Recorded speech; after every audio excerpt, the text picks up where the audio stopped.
warahmatullahi wabarakatuh. Halo guru-guru hebat se-Indonesia. Kembali lagi bertemu dengan saya Sulfadli. Kali ini saya akan kembali berbagi sebuah video yang berisikan pengalaman yang saya dapatkan pada program pendidikan guru penggerak. Sebagai salah satu calon guru penggerak angkatan keempat Kabupaten Magelang, Provinsi Jawa Tengah, tentunya saya mendapatkan banyak ilmu dalam menempuh pendidikan guru penggerak tersebut. Salah satunya adalah coaching. Dan kali ini saya akan berbagi pengalaman praktik coaching dengan menggunakan model Tirta pada sebuah kasus. Untuk itu, sebelumnya kita harus tahu terlebih dahulu.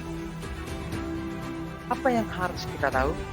Yang harus kita tahu adalah apa itu coaching. Menurut Grant, coaching adalah sebuah proses kolaborasi yang fokus pada solusi, orientasi pada hasil, dan sistematis, di mana coach memfasilitasi peningkatan atas performa kerja, pengalaman hidup, pembelajaran diri, dan pertumbuhan pribadi dari coaching. Kemudian ada 3 prinsip-prinsip coaching. Yang pertama, ada kolaborasi antara coach dan coachee. Coach membuat pertanyaan yang menggali coachee untuk menemukan dan mengenali permasalahan dan menyadarkan tanpa mengajari. Kedua, coach sebagai fasilitator dengan menjadi pendengar yang cerdas serta penyimak untuk menerima pesan dari coach. Yang ketiga, sangat penting bagi seorang coach menangkap kata-kata kunci saat mendengarkan dan menyimak curahan coach. Pesan-pesan kunci jadikan bahan untuk mengajukan pertanyaan selanjutnya yang menyadarkan diri coach untuk mengadakan perubahan secara berkesadaran. Selanjutnya, kita melangkah ke coaching model Tirta. Terdapat sejumlah model dalam mengatasi permasalahan murid atau rekan guru, termasuk meningkatkan dan mengembangkan potensi mereka. Salah satunya adalah Tirta. Di dalamnya ada tahapan-tahapan yang tidak lain merupakan akronim dari Tirta itu sendiri, yakni tujuan, identifikasi, rencana aksi, dan tanggung jawab. Semuanya merupakan pengembangan dari grow model yang memiliki tujuan untuk melejitkan potensi murid agar lebih merdeka dalam menentukan arah dan capaiannya.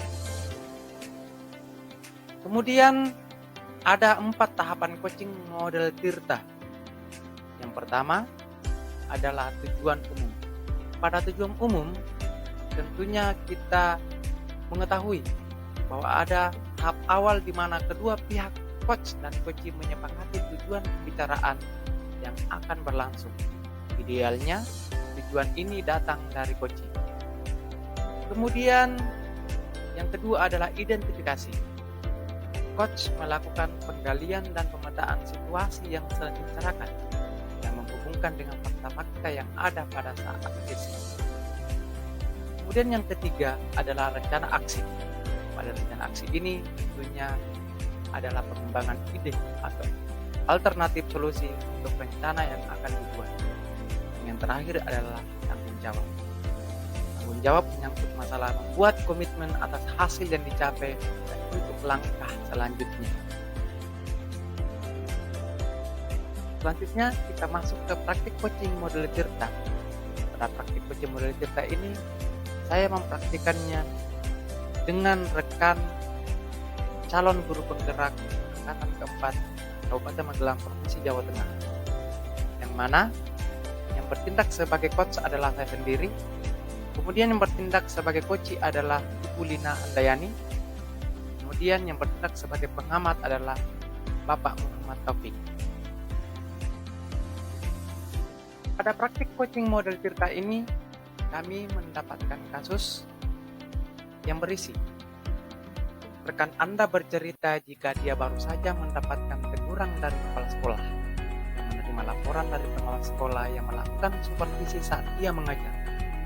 Pengawas sekolah yang melakukan supervisi tampak keberatan ketika rekan Anda mengajar tanpa buku teks. Rekan Anda mengajar dengan memanfaatkan sumber-sumber belajar lainnya.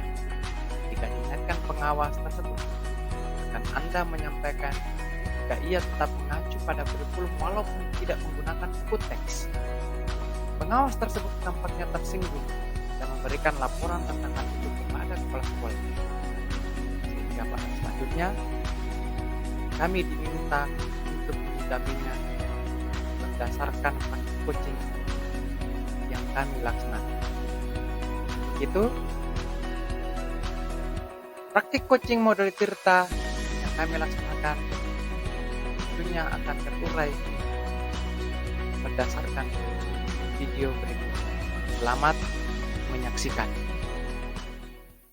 Selanjutnya kita beralih ke kasus 3 tentang kasus yang dialami oleh guru. Nah, yang bertindak sebagai coach di sini adalah saya sendiri, kemudian coachingnya adalah Bu Lina Andayani dan pengamatnya adalah Pak Taufik. Dan langsung aja ya Bapak Ibu. Ya, selamat siang Pak Sulfadli. Selamat siang Bu. Bapak lagi sibuk tidak ya? Apa saya boleh ngobrol sebentar dengan Bapak? Ya, kebetulan sedang gak sibuk-sibuk amat sih Bu. Silakan Bu Lina jika ingin ngobrol. Begini Pak, saya itu baru saja dapat teguran dari Bapak Kepala Sekolah. Ditegur? Kok bisa Bu? Kalau boleh tahu ditegur tentang apa ya Bu Lina? Nah, tentang saya yang mengajar di kelas ketika disupervisi oleh pengawas. Oh, begitu Bu. Nah, coba sekarang Bu Lina ceritakan seperti apa kejadiannya. Begini Pak, ketika itu saya kan disupervisi.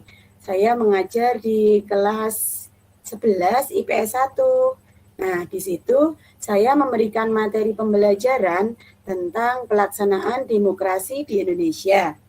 Nah, sumber belajar yang saya gunakan itu tidak menggunakan buku teks, melainkan menggunakan media pembelajaran berupa slide presentasi yang saya buat dari Canva, ada infografis, dan di situ juga saya sajikan sebuah video kasus dari YouTube yang berkaitan dengan pelaksanaan demokrasi di Indonesia. Begitu Pak. Wah, bagus sekali Bu Lina. Oke Bu Lina, sekarang apa tujuan yang diharapkan pada pertemuan kita kali ini Bu? Ya, sebenarnya sih saya butuh solusi Pak. Bagaimana saya dapat menyelesaikan masalah ini. Saya dapat menyelesaikan masalah sehingga hubungan saya kepala sekolah dan orang tua dan pengawas itu nantinya akan kembali baik. Oh begitu, baik Bu. Tapi sebelumnya maaf ya Bu Lina, kalau boleh tahu apa tujuan Bu Lina tidak menggunakan buku teks dalam pembelajaran, malah menggunakan sumber-sumber yang lain Bu? Nah, saya kan inginnya memberikan suasana pembelajaran yang baru bagi peserta didik saya dengan berbagai inovasi-inovasi pembelajaran yang mungkin membuat murid akan lebih bersemangat dalam belajar. Oh, seperti itu ya Bu. Jadi, lalu bagaimana Bu Lina bisa mengetahui kalau cara yang dilakukan Bu Lina itu mampu membuat murid senang dan nyaman dalam pembelajaran Bu? Nah, biasanya pembelajaran itu banyak dari kegiatan membaca ya, kaitannya dengan pengetahuan. Nah, saya rasa dengan menggunakan media pembelajaran berupa tayangan slide yang sudah didesain semenarik mungkin, nah itu murid menjadi antusias dan tertarik dalam menyelesaikan masalah-masalah pembelajaran atau mencapai kompetensi yang ingin atau yang sudah ditetapkan. Nah, saya berharap dengan sumber dan media pembelajaran yang saya pakai, nah itu murid akan semakin termotivasi dan menjadi wahana untuk mereka bisa lebih paham dengan apa yang saya sampaikan. Jadi kan saya kaget Pak ketika saya ditegur, kenapa tidak pakai buku teks dalam mengajar? Nah, padahal menurut saya pembelajaran yang saya desain di slide itu juga sudah memakai atau berdasar pada buku teks yang seharusnya dipakai. Dan saya menggunakan media pembelajaran itu untuk memantik semangat serta motivasi anak-anak agar tidak bosan gitu Pak. Oke, baik Bu Lina. Jadi maksud dan tujuan Bu Lina menggunakan sumber belajar yang lain seperti itu ya Bu? Betul Pak. Oke Bu, berarti terkait dengan teguran dari kepala sekolah, lalu apa rencana aksi yang akan Ibu Lina lakukan? Begini Pak, yang akan saya lakukan yang pertama sepertinya saya harus menemui kepala sekolah dan mengomunikasikan tentang kegiatan pembelajaran dan sumber belajar yang saya gunakan ketika saya mendapat teguran, bahwa kegiatan atau media yang saya gunakan itu merupakan sebuah inovasi pembelajaran yang saya rasa menjadikan murid-murid senang dan nyaman dalam mengikuti pembelajaran. Saya juga akan meminta maaf kepada pengawas melalui kepala sekolah. Tapi bukan berarti saya tidak mengikuti instruksi yang diberikan dari pengawas. Hanya saja saya ingin berinovasi dalam pembelajaran yang saya lakukan yang akan memiliki dampak positif bagi peningkatan pembelajaran peserta didik. Wah, sungguh luar biasa Bu Lina. Oh ya, baik Bu. Selain itu, apa ada lagi rencana yang ingin Ibu Lina lakukan? Mungkin untuk sementara itu dulu. Saya akan menemui Bapak Kepala Sekolah, memohon maaf dan mengomunikasikan kembali apa tujuan saya kok memakai media pembelajaran tanpa buku teks. Jadi media pembelajaran yang saya rancang itu sudah berdasarkan buku teks, hanya saja buku teks itu tidak saya buka, tidak saya bawa ketika saya menyajikan pembelajaran tersebut. Baik Bu, lalu apa komitmen Bu Lina ketika nanti bertemu dengan kepala sekolah terkait pembelajaran yang dilaksanakan Bu Lina saat ini? Ya, saya akan menjelaskan memberikan penjelasan yang lebih lebih komplit. Jadinya Bapak Kepala Sekolah mengetahui apa maksud dan tujuan saya menggunakan media pembelajaran selain buku teks karena untuk berinovasi dalam menciptakan suasana pembelajaran yang menyenangkan. Dan kalau Bapak Kepala Sekolah menyetujui, saya akan imbaskan inovasi-inovasi yang sudah saya terapkan kepada Bapak Ibu guru yang lain.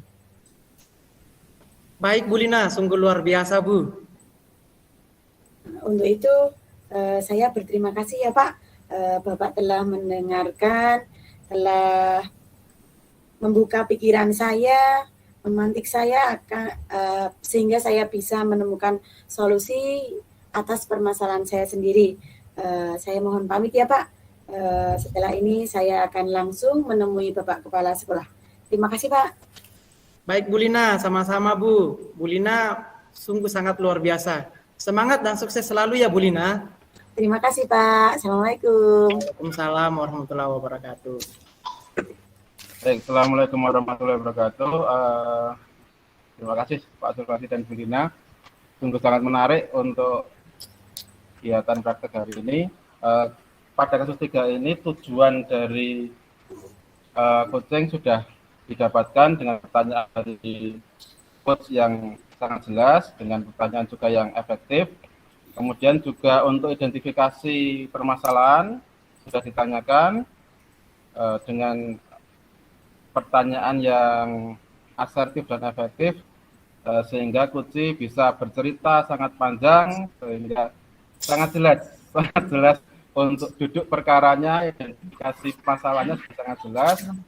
Kemudian juga rencana aksi sudah bisa ditampakkan berkaitan dengan bertemu dengan kepala sekolah, kemudian juga meminta maaf kepada pengawas dan juga menjelaskan meskipun permintaan maaf ini tetap mempertahankan kondisi pembelajaran yang saat ini karena memang berusaha untuk inovasi pembelajaran. Juga ukuran keberhasilan juga sudah ditanyakan oleh coach.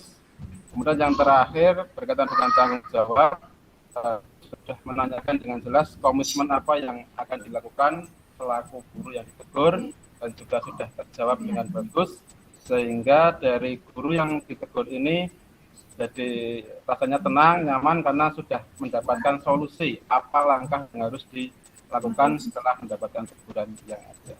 Itu yang saya sampaikan, Pak. Terima kasih. Assalamualaikum warahmatullahi wabarakatuh. Assalamualaikum warahmatullahi wabarakatuh. Assalamualaikum warahmatullahi wabarakatuh.